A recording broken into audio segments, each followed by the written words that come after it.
Hi, this is Linda Welsh Realty Group at Compass.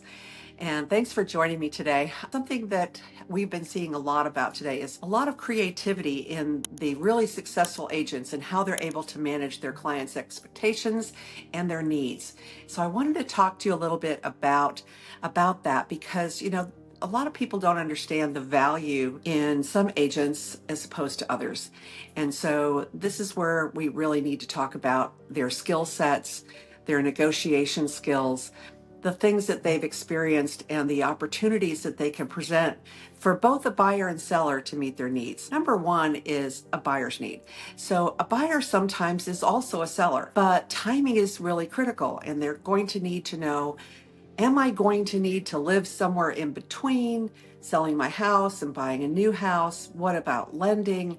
What about my credit score? What about just getting to where I need to go and making a decision about which neighborhood and which city I want to live in?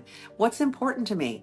This is where a really, really good buyer's agent will come into play. Now, some agents are going to specialize in being a buyer's agent. Others, like me, will work with both buyers and sellers at different points in time or sometimes at the same time because, again, sellers become buyers. And eventually, buyers become sellers unless they live in their house forever. Negotiation skills. Negotiation skills are really, really critical. If you are looking for a new agent, I would highly recommend you look for one that has a skill set that they can validate, maybe a CNE, which is a certified negotiation expert, or an MCNE, like I am. It's a master certified negotiation expert. In order to get through those skill sets and to get that designation, you have to go through 6 or 7 different courses and really understand everything from generational selling to different situations with foreign buyers and sellers, with considerations about different tactics to use in negotiation.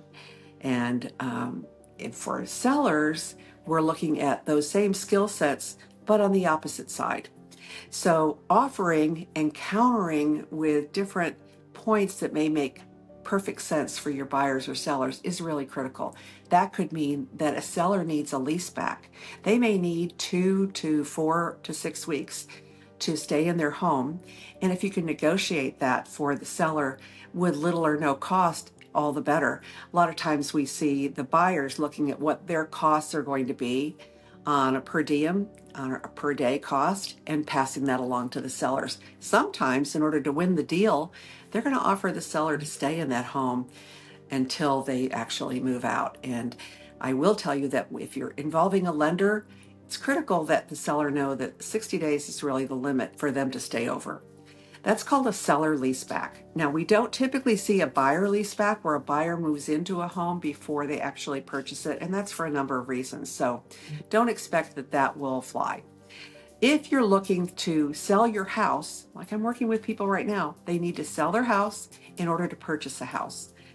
You've got different things to consider. And one of them is, how do I finance that? Or do I need to wait until I'm under contract? Or do I need to wait until I'm under contract and through my inspections? In a lot of cases, yes, that is the best opportunity for you. But there are some other things to consider. You can look at some other companies out there that provide that service to actually either offer a bridge loan. You can also look at a home equity line of credit in your home if you have a lot or full equity in your home. And then you can use some of that money or even borrow from your 401k. If you borrow from your 401k, then that may be all that you need to do in order to bridge that gap for that period of time. Sellers are probably eager to get to their next home. So they're not going to want to take a big risk on when and where you can sell your home. So in many cases, we will see the listing agent on the other side waiting till they see that your home is under contract. And then you're going to do an addendum to your purchase that says, my home is going to sell by X date. And if it doesn't sell by X date, then we are going to back out of this deal and get our earnest money back. So as you can see, that's not going to be really attractive to many sellers. Let's talk again about agents and how important they are. So some experience. Some of that has to do with maybe neighborhoods or communities. Do they really know my city? Do they know where the hospitals are? Do they know what's going on with all of the road work that's going on? When will that be finished? How are the schools rated? Now, even if you don't have school-age children, knowing how well the schools are rated may be important for you for resale someday. And I think that's a good thing to consider. A really good agent will have all that information at their fingertips.